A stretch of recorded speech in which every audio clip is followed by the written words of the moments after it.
Hello everyone, this is Sandancer80 with another model truck review, and this time we have another Oxford Diecast 176 scale truck. Then this one is Turners of Soham, which I'll just get the little certificate there on the plinth of the Oxford box. It is Turners of Soham, model number MAN01FR and number 9 of 2000.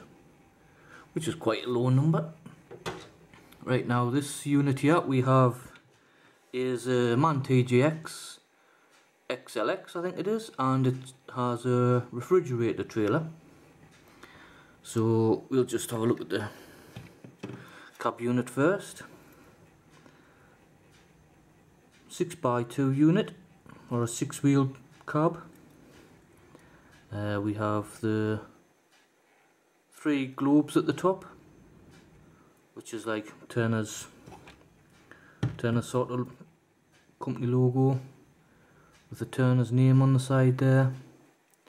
Nice little detail of the handle, mirrors and the step, if you can see there.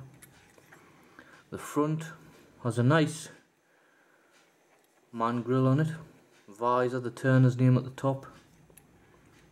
And we have the registration there, MX080GE, with nice detail of the lights and the indicators,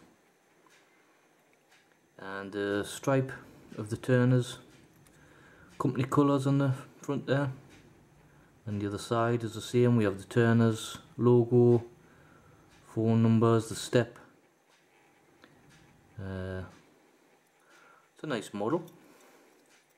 On the back there we have registration again with the indicators and lights. Now we'll just have a quick look at the trailer. As I said, it's a fridge trailer, refrigerated unit, tri-axle, 3-axle trailer, and that's a nice logo. Actually, most of these trailers have a silver roof on the trailer, and this one's white with the trailer number there, because it has on the back there the trailer number again with the Turner's phone numbers and the globes. We have some warning signs, registration with the lights, etc. And the other side is basically the same with the 3 globes. And these are called browns now, I think, but anyway, I'll just attach it to the unit so we can just have a final look. And that's it for this short model review. Tune in for more. Thanks for watching.